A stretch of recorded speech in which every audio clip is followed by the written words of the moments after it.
sticking up.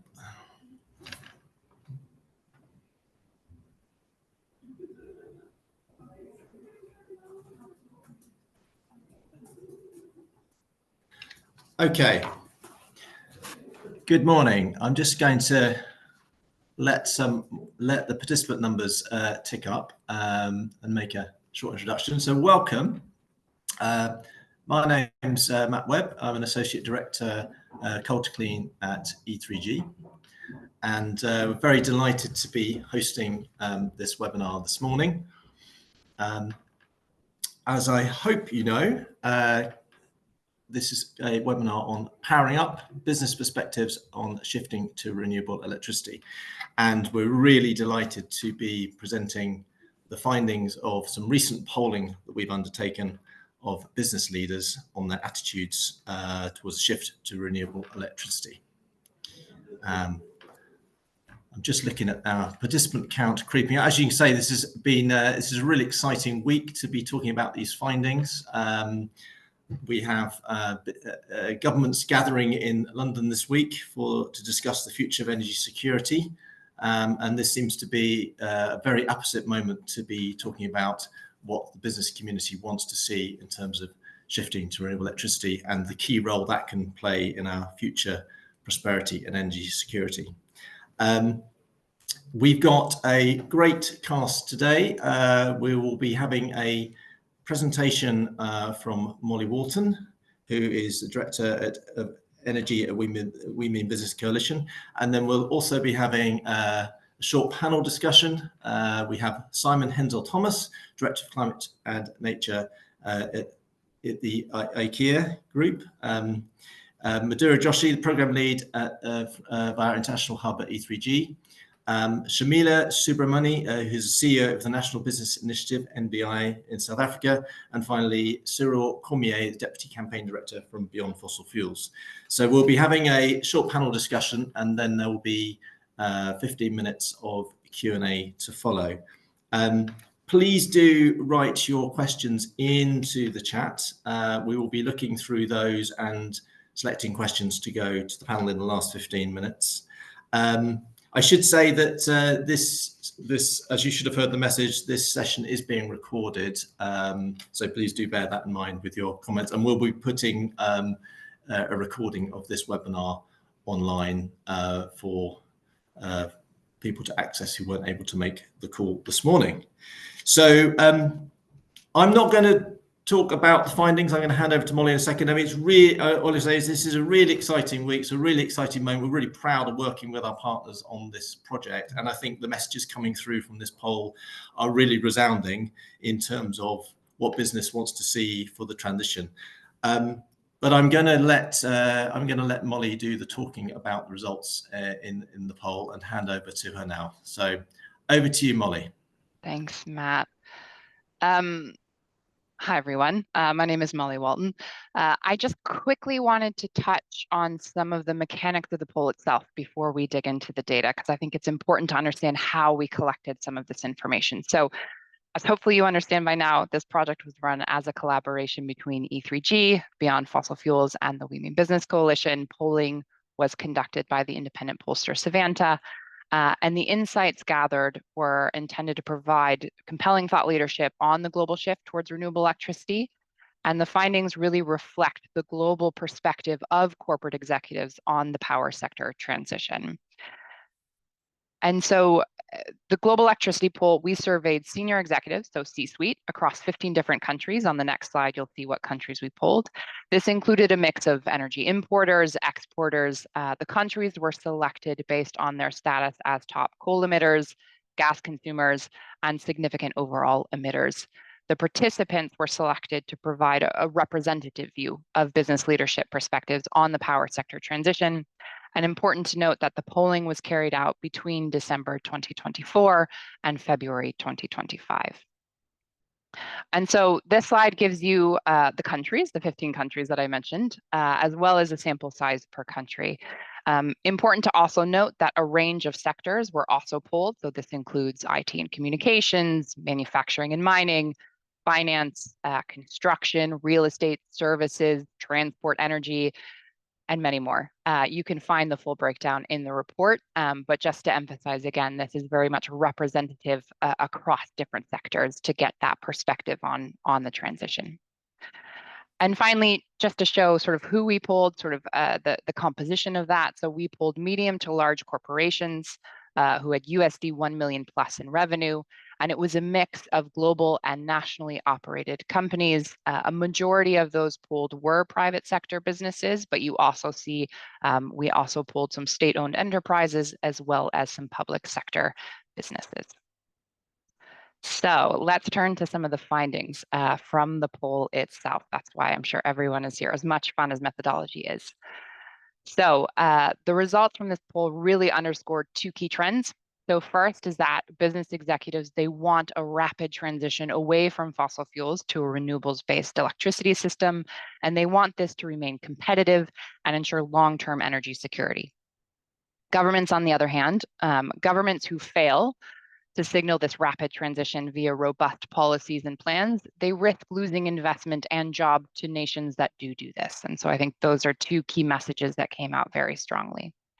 So if we dig into some of the data that underpins these key findings, the new global poll that we're presenting today, it really reveals that corporate leaders overwhelmingly support moving away from fossil fuels. 97% advocate for a rapid shift to renewables-based electricity. 78% advocate for this within 10 years. And when we asked what attributes they associate with the transition to a renewable-based electricity system, 77% of business leaders associate renewables with economic growth. 75% said they associate it with job creation, and 75% said they associate it with energy security. Why is this?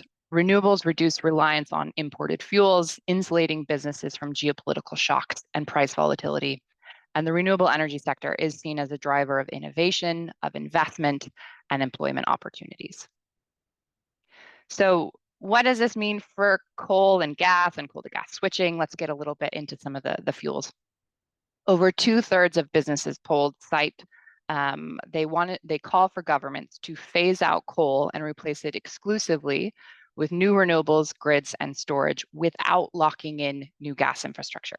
So those polled would rather see renewables-based electricity fill that generation gap caused by an end to coal. They don't want to go to gas first. They want to go directly to renewables.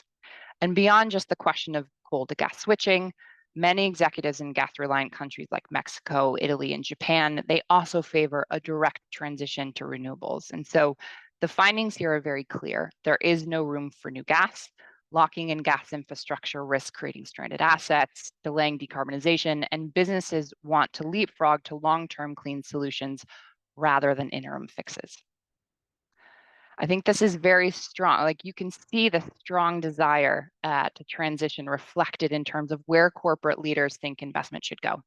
So almost 2/3 of businesses polled think that governments should prioritize new investments in renewables over fossil fuels.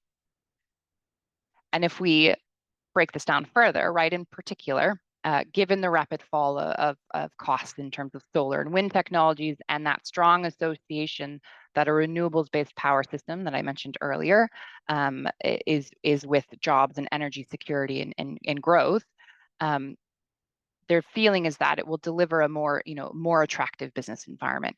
And so what you see is that more than 8 in 10 of the executives polled want their governments to prioritize new investments in wind and solar over other renewable resources, given that those strong associations. And strikingly, I think this is, for me, a very strong finding, is that among the business executives who want their governments to prioritize investments in renewables, 87% also want their governments to stop using coal-fired power electricity within the next decade. So we also asked corporate leaders about their plans to transition. And what came through very strongly is that securing renewables-based electricity is an investment and operational priority for business leaders.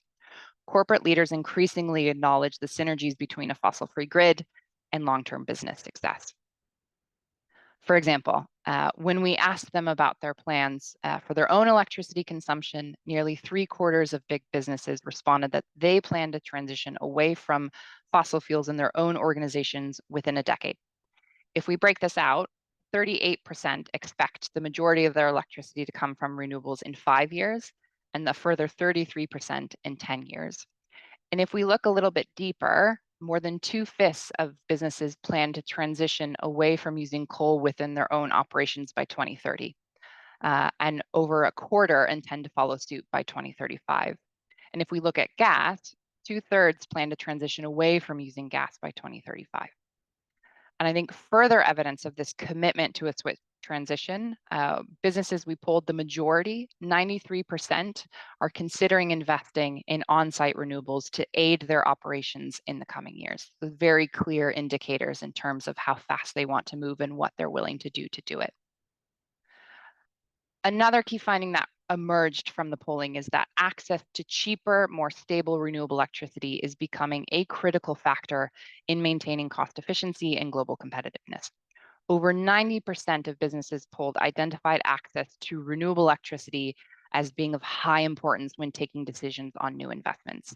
And as you can see on the screen, it also influences where they will locate their operations and where they'll locate their supply chains. And a significant proportion of executives plan to relocate their operations and supply chains within 5 years to places and regions with a higher share or a more reliable availability of renewables-based electricity. As you see on the screen, 52% plan to relocate their operations within 5 years, and 49% said they would be willing to relocate their supply chains. And this finding really has major implications for countries' trade and investment prospects. On the one hand, those with advanced renewables grids stand to attract more business from companies that really favor the transition. And on the other hand, those with a fossil-dominated grid could really face the threat of capital flight. And so the message from business is very clear. If governments don't act to accelerate the transition, businesses will take action into their own hands.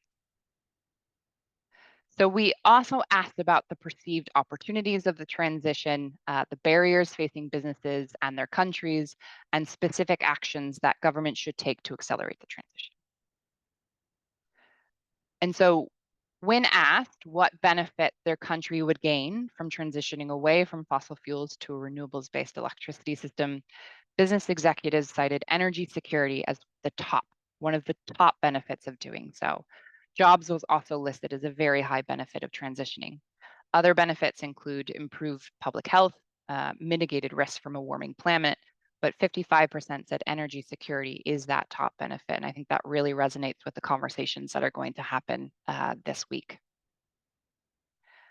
Despite the clear benefits of a renewable-based electricity system and the desire expressed by business leaders for a rapid transition, the speed at which power systems are changing is slower than they would like. So what's causing the delay? This is something that we asked. This is something that we polled. And some key findings: upfront costs of moving away from today's fossil-dependent power system to a renewable-based grid is the hurdle that's most frequently cited by those polled. Other significant barriers identified include, when looking to adopt, include sort of an insufficient national infrastructure for storing and distributing renewable electricity, a lack of availability of renewable electricity, and an absence of detailed policies and plans. And we also asked them what the barriers are that are preventing their country from transitioning away from fossil fuels to a renewables-based electricity system. And the respondents raised some similar barriers, right? High upfront costs, lack of financing for renewables, unclear targets or timelines, and insufficient resources to support communities affected by the closure of coal mines. These were some of the barriers that were raised. And so as the chief arbiters of how power systems are structured and regulated, governments really are best placed to remove the barriers that business leaders have identified. And so what does business want from governments, right? I think this is really critical, and this comes down to what are those policy asks that government should implement?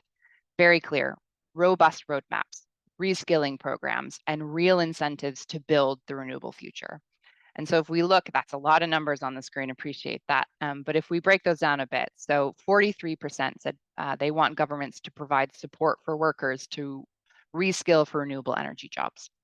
41% said that they want governments to provide incentives for renewable energy projects. 38% said they want to redirect public money from fossil fuel subsidies to renewable energy. And you see a similar proportion of respondents are calling on governments to accelerate planning and investment in developing and modernizing power grids to provide clear timelines and targets, right? That is a thing that came out consistently, is the need for clear timelines and targets, clear plans, and clear policies. And so the findings from this poll really present a very clear mandate for policymakers in terms of what businesses want to see and what they think is going to help accelerate even faster the transition. And so maybe just to summarize, this poll really has underscored that business executives want a rapid transition away from fossil fuels to renewables-based electricity system that's dominated by wind and solar, because they recognize that climate risk is business risk. They understand that energy security, economic growth, and competitiveness depend on a stable and sustainable power system, and they need policymakers to keep pace. This really is the moment for governments to lay out clear and investable roadmaps, aligning the upcoming new national climate plans, or NDCs, with corporate ambition, scaling up incentives, ensuring support for workers and communities, and providing that clarity that businesses are asking for. And governments that fail to signal a rapid transition with robust policies and plans, they risk losing investment and jobs to nations that do. This is very much an economic race. And one of the things we see is that governments that don't act will be left behind. So these are just some of the findings. I do want to encourage you for more insights, especially at the global and the country level, to visit the website that's on the screen. We could spend hours talking about all the really interesting data points that we found. So I do encourage you to take a look through it. I'm now going to hand back to Matt, as we have a really excellent panel conversation coming. Thanks for attending.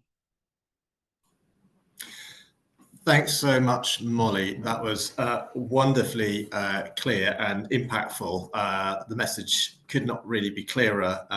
Despite all the political and economic uncertainties in the world at the moment, the messages coming from business leaders are resounding in, their support for a rapid transition. And there are some very clear asks that you've outlined there in terms of how government needs to set direction and ambition in response to what business is looking for. So really, really powerful stuff. Thank you so much, Molly.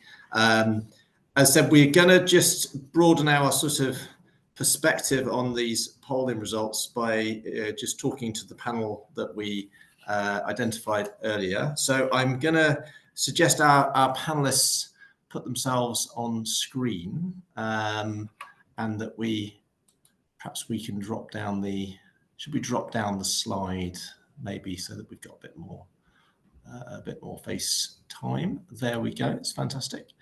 And so my first question was going to be to Simon at the IKEA Group, who I can see now. So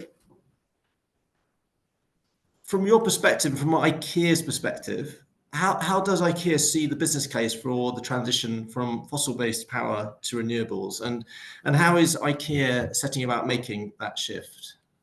Yeah, thanks, Molly, and thanks, Matt. Good morning, everyone. I think Molly, what you presented was so sharp. I almost feel it preempted a lot of what I would like to say, which I guess is a sign of a good survey. But I mean, we see the business case in three parts. I think one of the reasons that we act in IKEA and at Inca Group is because we think it's the right thing to do. We believe in a stable climate for the many, and we believe that's a social topic as well as an environmental one. So the first case is we think it's the right thing to do. The second thing is we see that our customers and our co-workers are asking for it, Matt. So we do a regular survey of our customers every year, and every year we find that around 2/3 of them are deeply concerned about climate change, and they also expect a company like IKEA to act. There are various barriers they have to action. One of them is not simply knowing what to do, another is cost, and there are others, but they do expect IKEA to act, and so that's a really big reason for us. The third reason, maybe the one most relevant, Molly, to what you just presented, is we see this as the economy of the future. So we don't want to be left behind, and it's as simple as that. There are signs that we see, despite political realities at the moment, that this is an inevitable transition, and in IKEA we want to be on the right side of that transition, not the wrong side. We're committed to Paris. We've got net zero climate goals, so 50% reduction by 2030, net zero by 2050. Some of the things, Matt, you asked, what have we been doing? We actually just launched a climate transition plan. And in there, we sort of tell the world what we've done so far, and then still the gap that we have to close to 2030. But maybe 2 or 3 very quick highlights. So far, purchasing of renewable electricity, we're at 96.6%, so we're nearly at 100. We've got a gap in South Korea and India still that we're trying to close. We are also a big investor in renewable electricity, so we've actually invested 4.2 billion in renewable energy so far, 49 wind farms and 26 solar parks, and we've committed to 7.5 billion by 2030. Then I think one thing I'd also like to highlight is just the challenges with supply chain. For many of companies probably on this call as well, the big challenge is Scope 3. And for us, that's our supply chain. And there we're actually at 37% of our direct suppliers on renewable electricity contracts. So that's also still work in progress. But a really important part of this is that most companies are having to act in their Scope 3 as well as their Scope 1 and 2. So on a big journey, making good progress and still a lot to do. Thank you, Simon. And also thank you for bringing in the sort of consumer attitude perspective as well, which remains really high. And also those very impressive figures on renewables in renewable supply. I think you said over 96%, which is really impressive. Just moving on to the sort of civil society perspective and what civil society is calling for. Cyril, I just wanted to ask you from the beyond fossil fuels perspective and within Europe. The poll shows nearly 80% of business leaders wanting a renewable-based electricity system by 2035. How does this align with what civil society is calling for from your perspective? Thank you, Matt, for your question, and hi, everyone. I would say the first alignment we at Beyond Fossil Fuels would mention relates to the ambition. In fact, Molly has well described the results, and we are calling for the transition, we at Beyond Fossil Fuel, for the transition to a fossil-free, renewable-based power system in Europe by 2035. And what this poll shows, and what Molly has very nicely summarized, that businesses are demanding this too. With most businesses across all 15 countries, 8 out of 10, calling on governments to get out of coal, but also skip gas and go directly to the most cost-effective solutions, which are renewables, and in particular wind, solar, and I would mention batteries and grids, and doing all that within 10 years. And it's not just us, NGOs and businesses calling for this.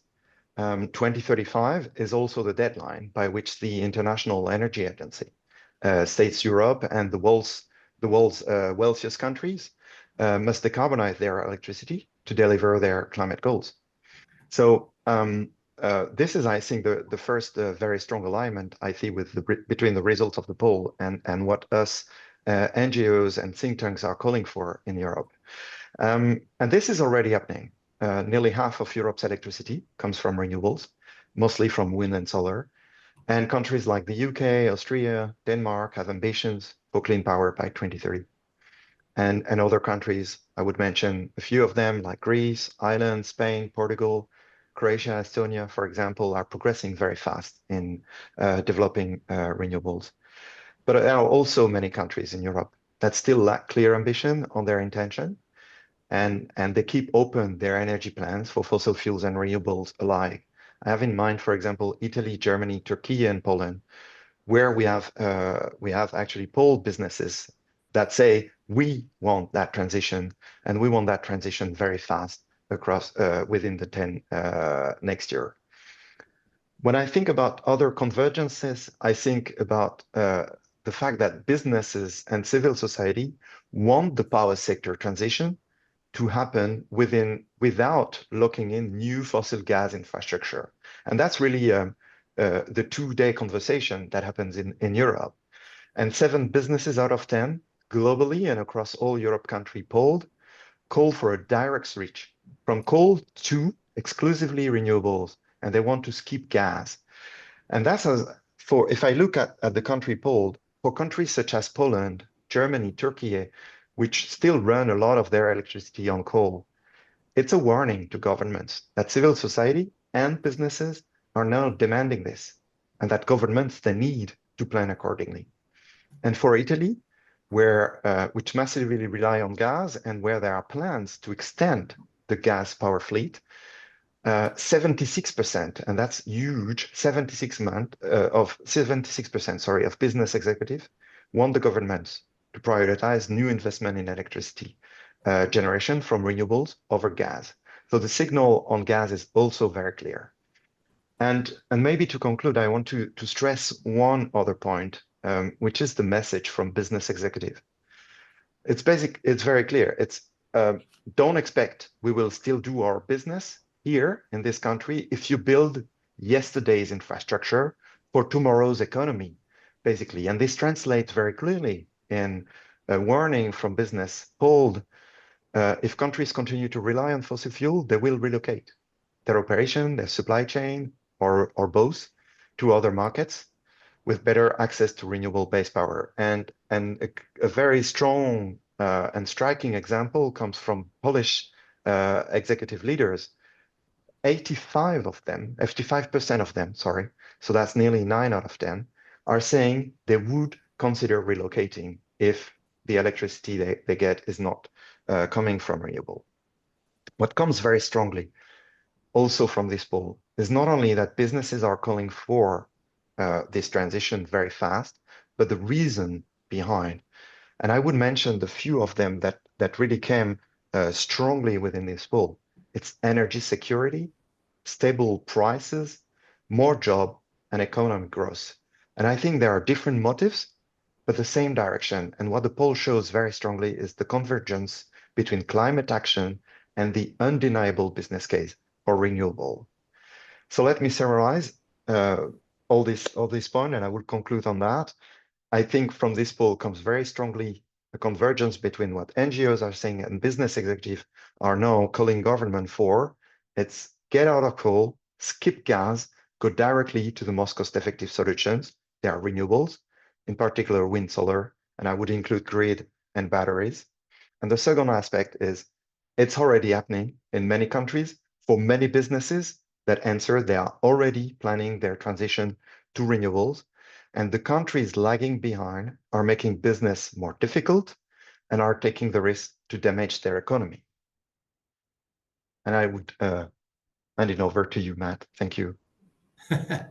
Thank you, Sarah. Again, I love that. I love that summary at the end there. Get out of coal, skip gas, go straight to renewable based electricity generation, and avoid those key risks. And I think what you said there is absolutely brilliant in the sense of, several countries have already made that move from coal. The UK last year ending its coal generation. Other European economies have taken that step, and there now needs to be a very clear government decision and prioritization towards the infrastructure that's going to go straight to renewables, the storage, the grid capacity, and skip that risk around gas transition. And thank you for just picking out some of those country level analyses around Italian and Polish opinions as well. And just to re-emphasize, there is a huge amount within the detailed report that goes down into the country level detail that we can't really get into today, but please do take time to go and explore those findings. And actually that's a nice segue on to just picking up a similar question about how civil society alignment is falling in with the business sentiment here.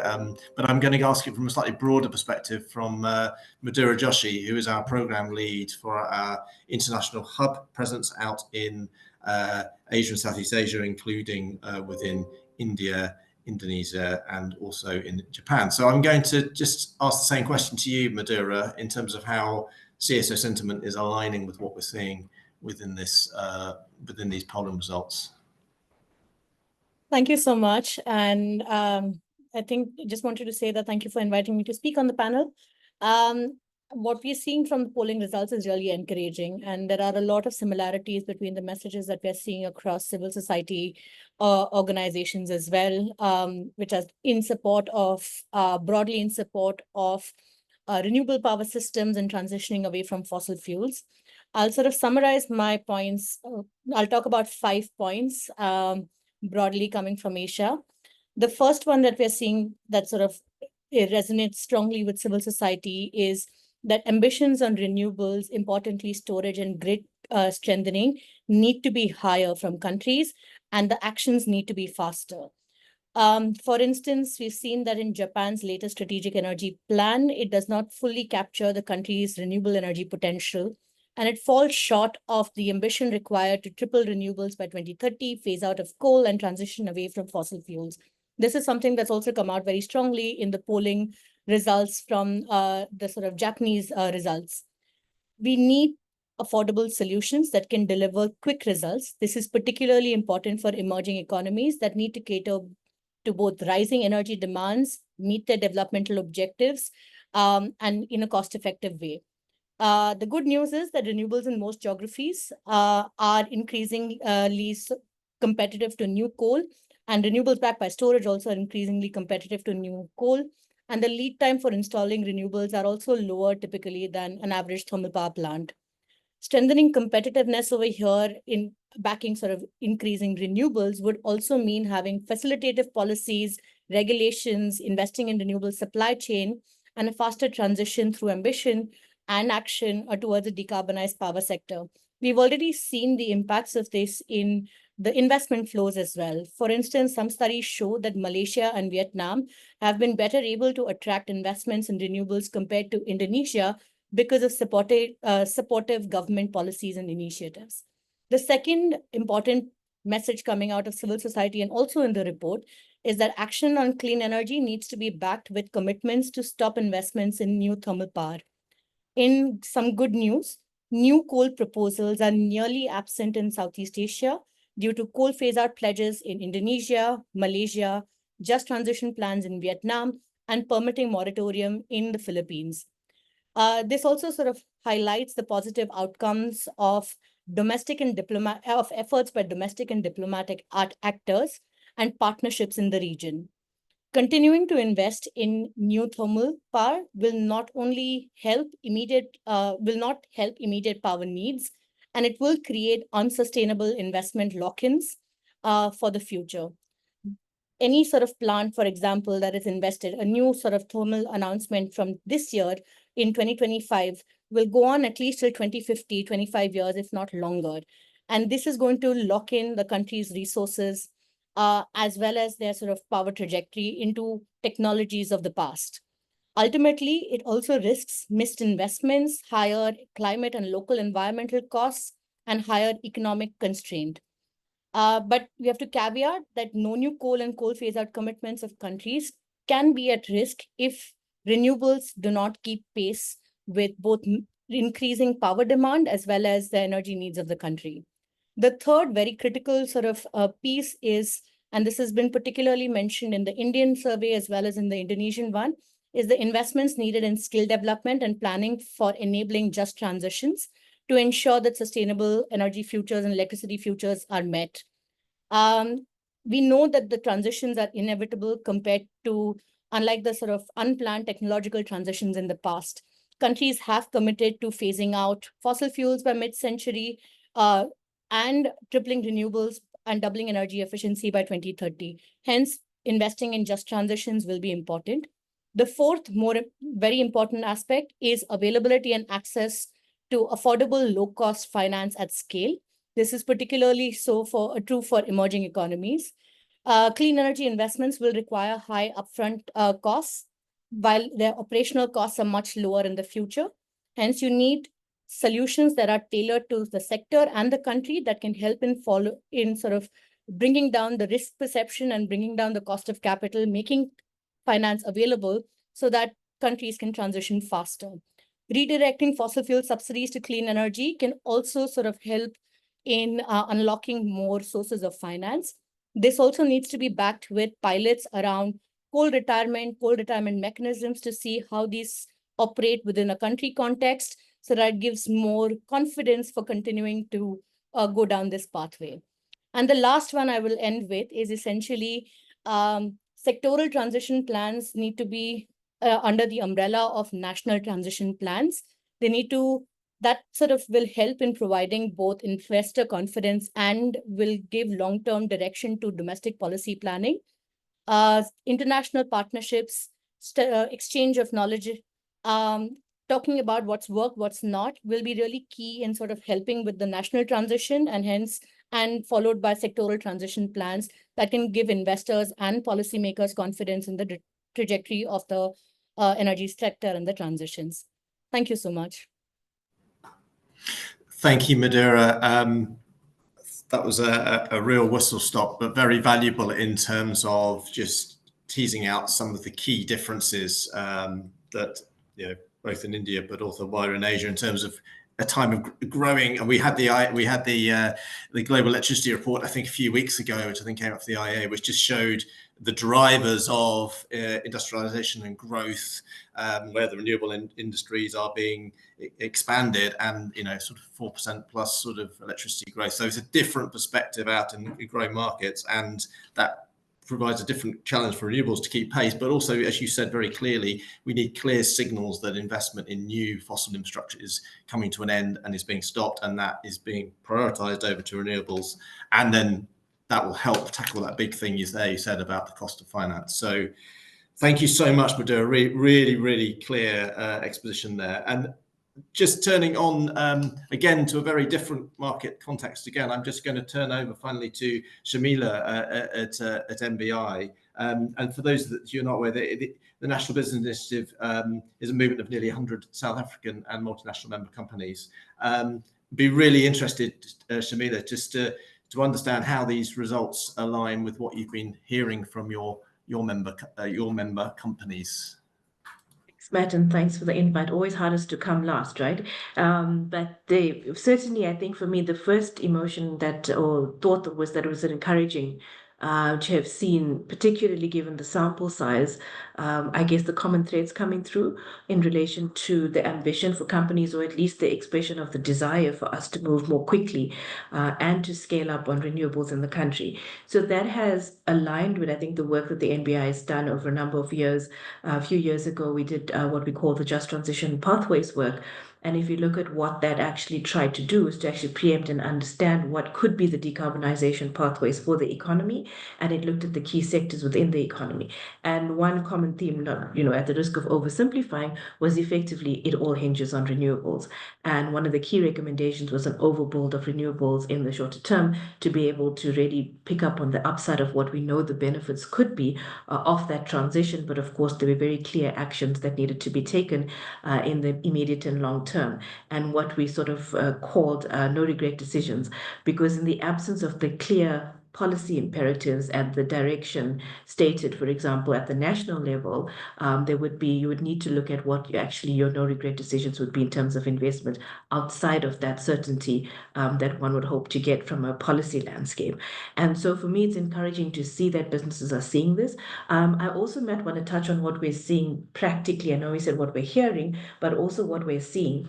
So one data point was that when we were sitting in quite a strong energy crisis, some of you who are familiar with South Africa would know that just energy of any sort was an issue in the recent past, let alone renewables or any other sort. And so energy security was a big concern. We went through a process of what we call load shedding or rolling blackouts, depending on where you're coming from, which of course have critical implications for businesses who can't continue their operations if they don't have access to energy in the first place. And so in that period, one of the things that came through from the presidency was that they lifted the cap on self-generation, and many corporates took advantage of that. And what we saw pursuant to that was coming onto the grid a level of renewables that together was more than what we'd seen in the past 10 years put together in a short period of time. And so, of course, a lot of it was completely about energy security. One would have liked that was actually about reducing the carbon footprint and doing it because it's the right thing to do. But, at this case, if we're able to see that the investment was possible, the upside of that, the businesses clearly were able to see. And so how much more of that would be possible should we have an even more enabling policy and incentive environment for that to take foot. So those are encouraging things that we've seen. What we've then done as the NBI is gone in to look, and it's a project that we're doing with Climate Group as well, looking at understanding what could be the barriers for that and what are then the opportunities that we could look at. So to pick up on that, some of the key things that we know would need to happen would be, for example, to accelerate the electricity market reforms, and so that we can enable a competitive renewable procurement system. Because in those markets where those incentives exist, you can imagine how you're able to get bigger bang for buck, so to speak, versus, for example, what we'd seen coming online for those companies who had taken advantage of the lifting of the cap of self-generation. And if you're able to aggregate that in a far more efficient way, you could have seen a lot more coming on, and potentially at a far lower cost to the economy. And of course, you know that is a critical issue in many of the emerging economies, is what is the cost? And hence, you know, Madura's point earlier on about needing that incentive structure, understanding the certainty within that, are critical ones. And so those are common themes for any emerging economy, and certainly ours still has a huge reliance on fossil, and particularly coal. And so the next recommendation from sort of this work that we've been doing now has been looking at strengthening the integrated planning and renewable electricity targets to be able to guide investment. So you can see the common theme coming through. The certainty will be able to promote the investment, and once we see that investment coming online, we should be able to start to see those reforms. What we've also seen, of course, and you know, I know it hasn't necessarily been mentioned already, but absolutely is the concern about border adjustment mechanisms, carbon border adjustment mechanisms. So to the extent that you're an economy like South Africa that is globally exposed, the trade exposure to markets where those mechanisms are coming online is a critical concern. And so we've already seen some of that. Of course, right now, the big elephant in the room is the question of tariffs, which are coming out, and we've got industries that are critically exposed already, and that's not carbon, that's just tariffs, and we know what that political landscape looks like. But in carbon in particular, where we're open to exporting to a number of markets where those adjustments are coming through, it is a very clear economic imperative for being able to look at transitioning into renewables far more quickly. We also want to look at enabling the scale of direct corporate procurement through things like looking at wheeling. So I know these are more technical, but those are the technical unlocks that we need within the country to be able to bring those renewables online and be able to then benefit from what we've seen has been the upside from, for example, those pathways reports that we've looked at.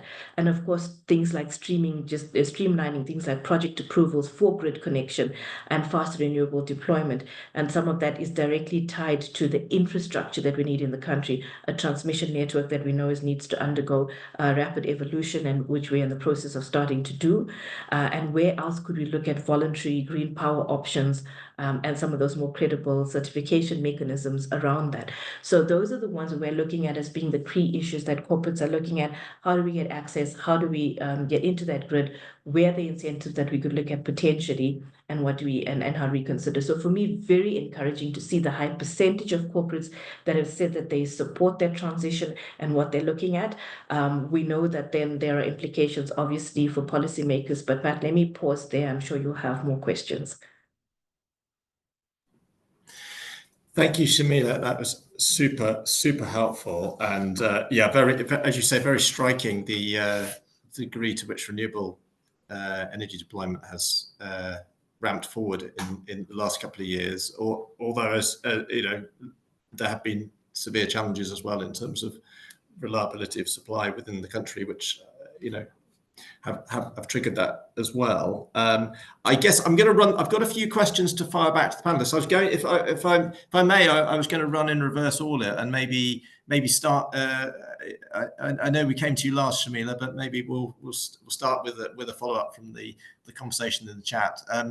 I guess, you know, putting it very bluntly, you know, South Africa is still a very heavy coal dependent electricity generation country, and I guess one of the questions that's coming from the Q&A is, you know, you pointed to a few of these pieces in your first intervention, but, you know, what would you put top of the to-do list for, you know, South African government policy over the next couple of years to respond to these business sentiments? And I guess, you know, I'd be interested also in what ways, you mentioned trade tariffs and discussions with other countries and economies. I mean, what sorts of conversations might be able to, you know, assist that progress?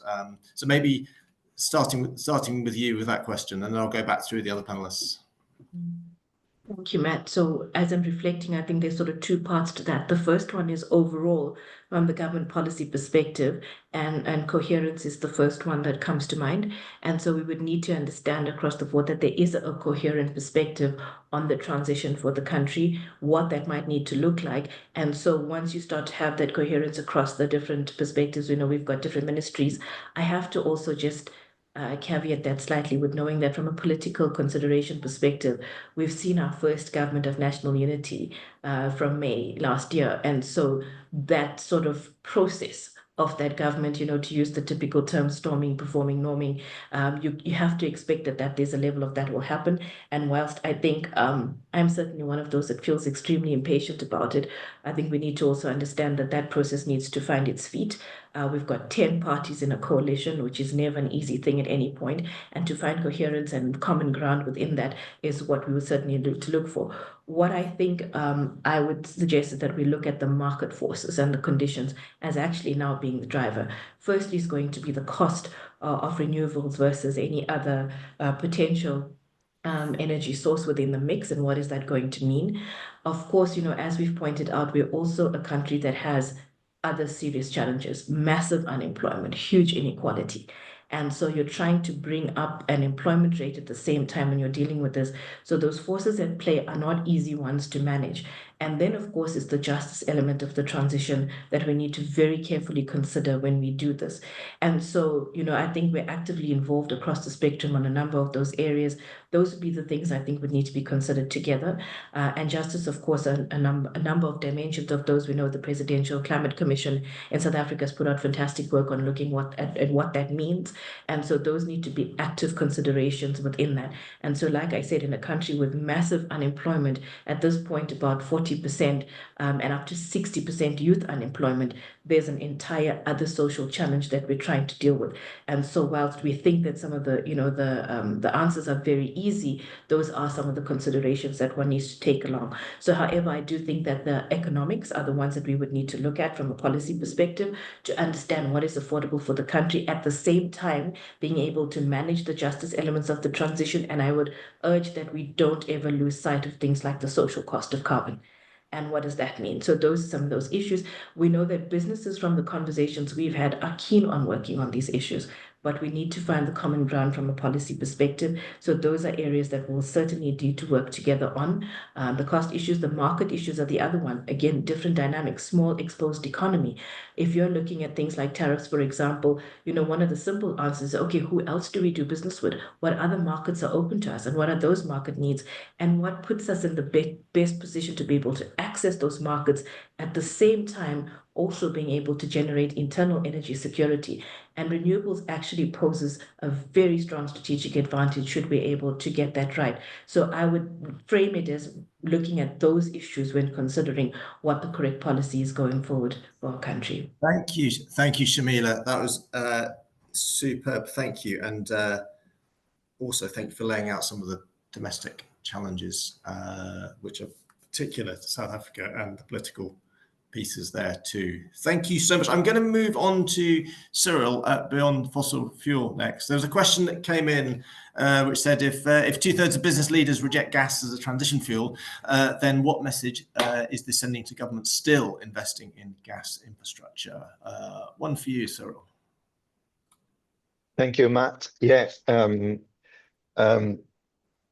So what we've recently identified is that some governments in Europe or some countries, not necessarily the governments themselves, but also the utilities and investors, are still considering to invest massively in gas power plant.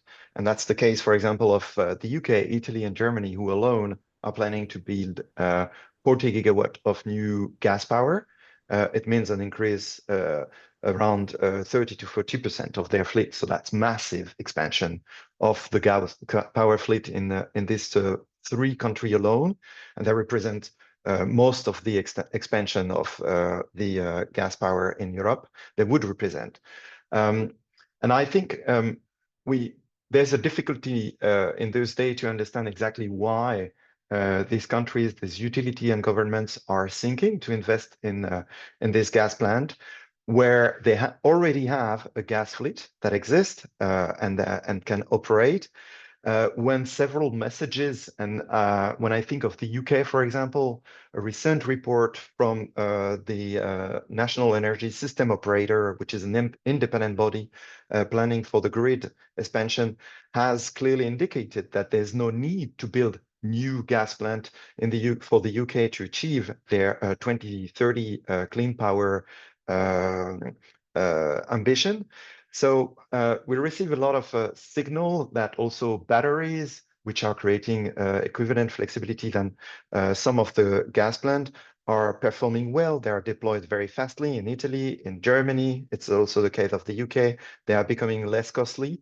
So we see several signals saying that we should not need to build this gas plant. There's no need to build them, but we still see those plans in those countries. And I think the voice from business leaders is also telling to government, do trust the transition. I mean, it's happening. We know it's happening. We know the costs are going down for renewables. We know the costs are going down from batteries. Just do plan the transition towards renewable and make sure the incentives are going towards the solution and not towards the fossil fuels. I want to flag here just one aspect, I think, which is quite important, that we've seen, for example, that a majority of the subsidies going to, the majority of the subsidies for flexibility on the grid, which is called the capacity mechanism, 50% of the subsidies allocated to through the capacity mechanism are going to the gas power plant nowadays. And what is clear is that there is a need to shift the incentives from these gas plants to the flexibility options that are clean, which are storage, which are the grid expansion.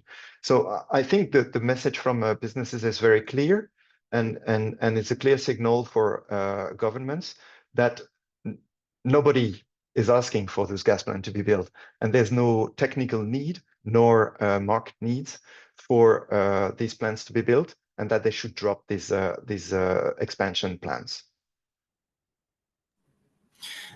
Thank you, Cyril. That's very, very clear, very clear message on the need to end those plans and reduce those risks. So thank you very much on that. We have had a couple of questions on demand coming from artificial intelligence. So I was going to just direct a question over to Molly, and I think, Cyril, you may have a little bit of intelligence on this as well. There's a lot of talk about data centers and how this will lead to a surge in power demand, and some sort of suggestion this could only be met by fossil fuels rather because renewables won't be able to do the job. How do you propose preventing this or finding alternative renewable solutions for powering these data and AI centers? I wonder if I could throw that to you initially, Molly, and then perhaps if Cyril, you had some additional thoughts. Molly. Yeah, AI question. It is an important one. I think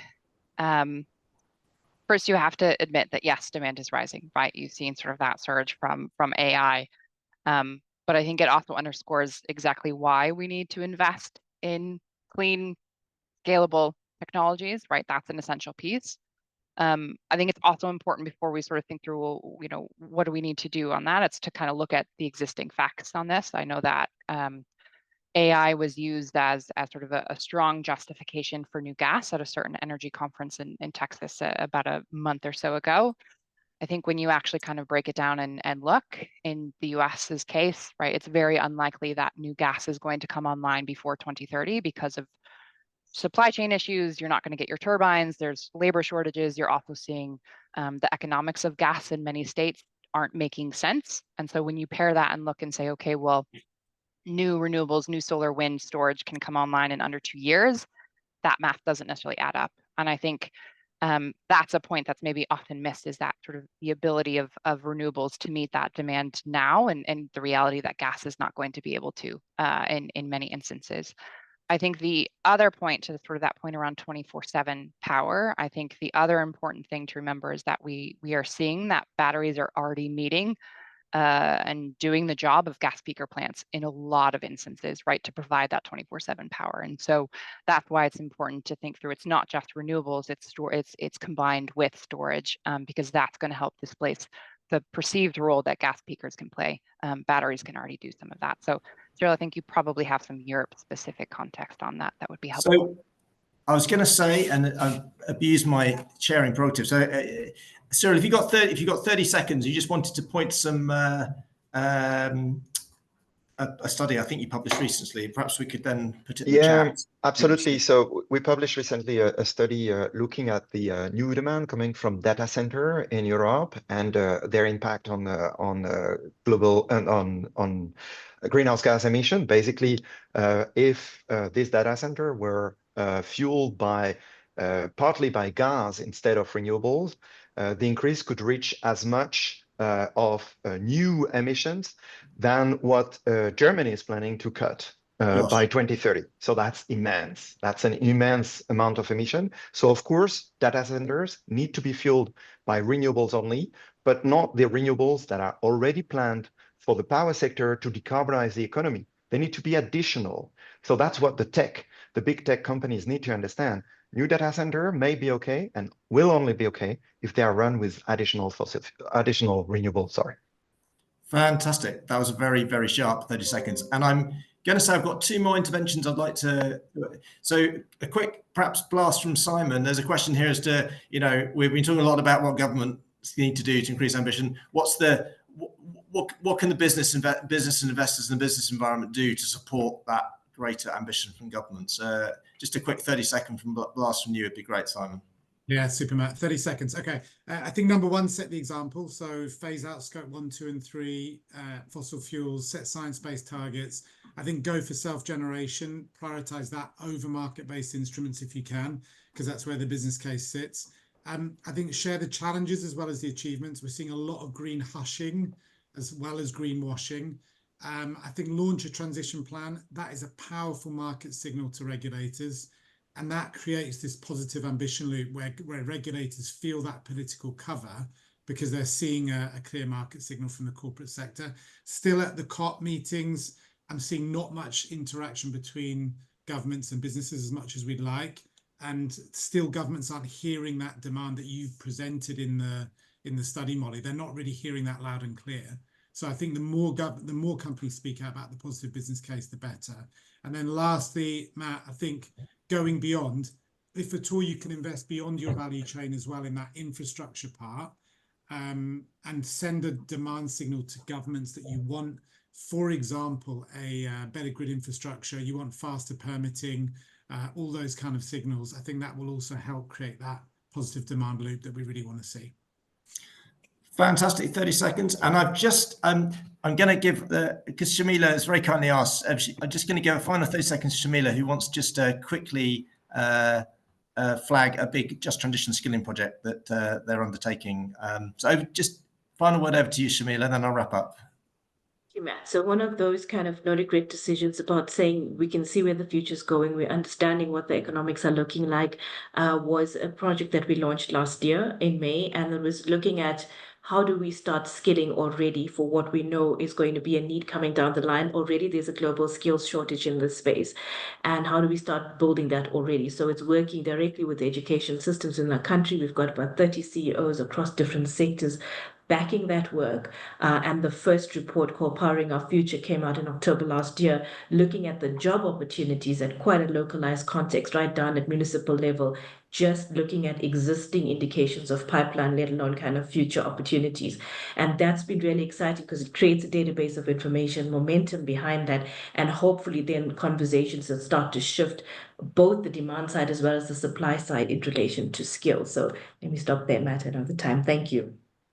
Fantastic. And please do post any relevant links to that work in the chat. So that's brought us to 11:01. I can still see we're over 100 participants, but people are dropping off. So I'd just like to say a massive thank you to my esteemed panel, to you all for participating today, to Molly, to Simon, Shamila, Madura, and Cyril. From E3G's perspective, a massive thank you to our partners in this project, the We Move Business Coalition and Beyond Fossil Fuels. We've been super excited to work with you on this. If we've not managed to answer your question today, there's a post in the chat about, please do put your question in there. We can come back to you afterwards. And I mean, most importantly of all, there's a great FT article that's gone out today. There's the full polling piece. I think it was on the BBC News here in the UK this morning. Please do get the message out there. Please do spread the word. It's an important week this week for energy security. Please send that message that despite the political and economic uncertainty, that business is committed and businesses is looking for more government action for a rapid transition to renewable power. So you can all play your part. Thank you so much for attending this. Thank you to my team for putting this on today. It's been a wonderful thing to work with you on this. And yeah, please do get the message out there this week and be in touch if you've got more questions about any of the information, and look at all the detailed stuff at the country level, and please keep using it through the year. There is huge amounts of information to work with in terms of your different country and regional engagements. But thank you to everyone, and have a great rest of the day on Tuesday. So thank you. Bye-bye.